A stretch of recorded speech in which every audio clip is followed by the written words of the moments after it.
আজ আমি তোমাদেরকে তালের কেকের রেসিপি তৈরি করে দেখাবো। এই রেসিপিটা কিন্তু বানানো খুব সহজ আর খুব ভালো লাগে খেতে। তালের সিজনে চলে যাওয়ার আগে একবার এই তালের কেকের রেসিপিটা তৈরি করে নাও। তার জন্য আগের দিয়ে আমি তালের পাল্প বার করে রেখেছি।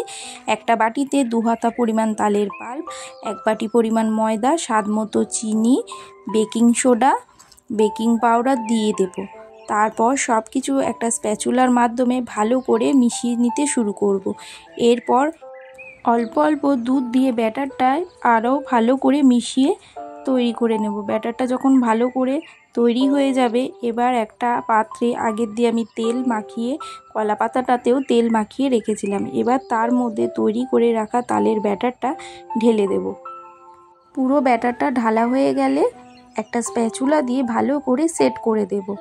এবার ওই বাটিটাকে 2-3 বারের জন্য মাটিতে ঠুকে নিলে হাওয়াটা বেরিয়ে যাবে। তারপর আগের দিয়ে বালি গরম করতে দিয়েছি একটা পাত্রে। এবার বাটিটা বসিয়ে ঢাকনা চাপা দিয়ে কিছুক্ষণের জন্য হতে দেবো। কিছুক্ষণ পর ঢাকনাটা খুলে নিয়েছি।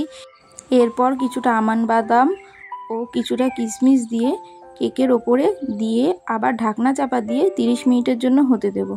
30 মিনিট পর ঢাকনাটা খুলে নিয়েছি। দেখো, আমার তালের কেকটা সম্পূর্ণভাবে রেডি হয়ে গেছে। এবার ঠান্ডা করে ছুরি দিয়ে সাইডগুলো কেটে নিয়ে একটা পাত্রে ঢেলে নিয়েছি। তাহলেই তৈরি হয়ে যাবে আমাদের নরম তুলতুলে তালের কেক।